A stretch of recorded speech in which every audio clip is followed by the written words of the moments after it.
darkness, and you will see it there. You know, Revelation 12:12, rejoice, ye heavens, and ye that dwell in them. Woe to the inhabitants of the earth and of the sea, for the devil is come down unto you, having great wrath, because he knoweth that he hath but a short time. That's why things are falling apart so fast. You can't even keep track of them, can you? The seventh point, the ministers of the Christian churches serve the eternal God with their lies, false teachings, and false promises. They can't be, can they? God is a God of truth. Almost all Christian churches are the daughters of the great whore Babylon. Revelation 17:5, and upon her forehead, this is the great prostitute, was a name written, Mystery, Babylon the Great, the mother of harlots and abominations of the earth.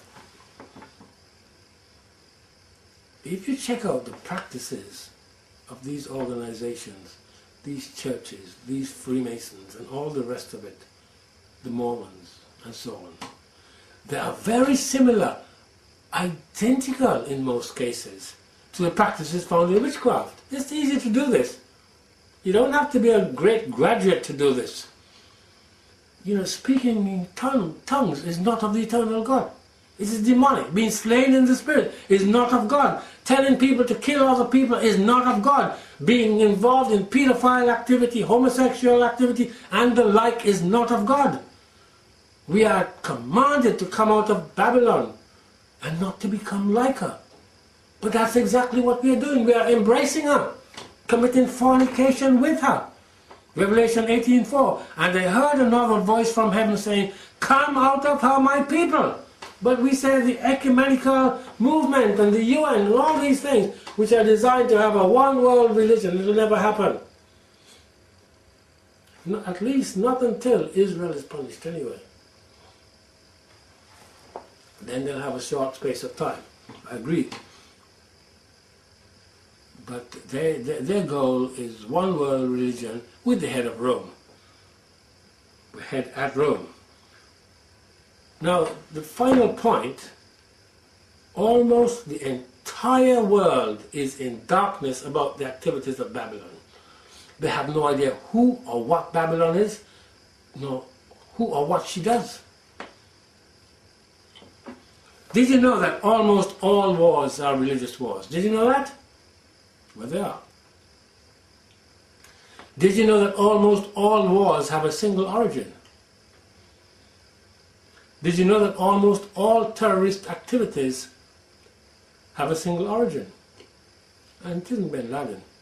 No, let's wake up.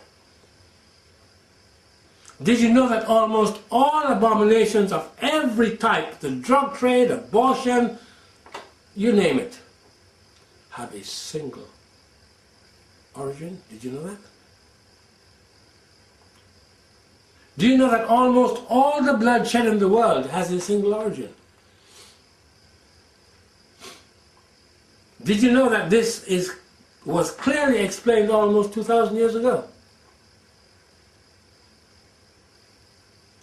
Did you know that these events I just mentioned, that almost no one is able to tie the actual source to the events that have taken place? It's all very clever. This is what the present Pope said, Thursday, 8th of January 2009. Pope Benedict the 16th has condemned the Israeli raids against Gazan civilians as the death toll in the coastal strip inches towards 800.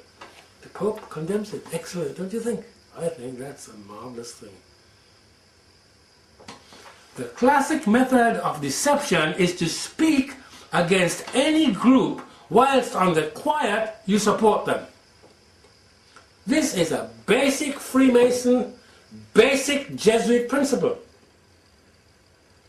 So you see, those words that the Pope, Satan's servant, do not negate the words of Scripture. I quoted this verse before, Revelation 12:9. And the great dragon was cast out, that old serpent called the devil and Satan, which deceiveth the whole world. He was cast out into the earth, and his angels were cast out with him. Note, it clearly says the whole world is deceived, not just some of it. It does not exclude you or your church. The Christian calling is about being confronted by truth and led out of deception. It applies to all of us. No one escapes it. We also just quoted Revelation 17:5. Let's revisit it.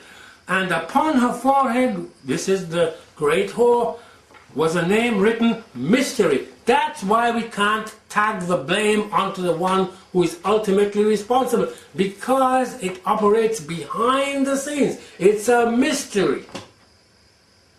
The Bible, if the Bible calls it a mystery, trust me, it's a mystery.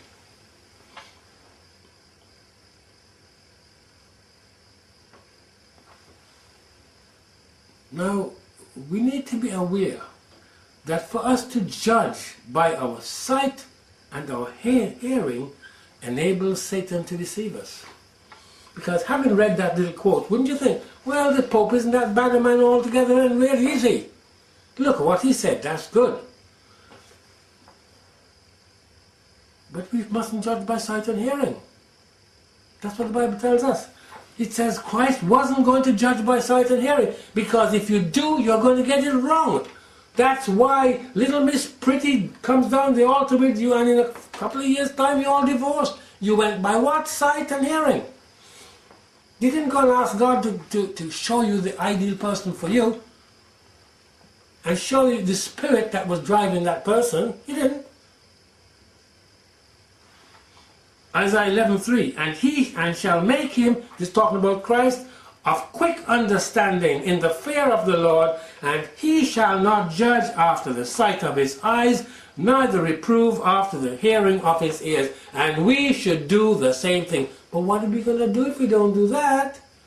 Well, you see, it requires that you have a personal relationship with God, and you look to him instead. Then you won't make the horrific mistakes. You won't let those few little silly little words there, this is awful, you know, all these people being killed. Of course it's awful. So we have to rely on the eternal God to enlighten us.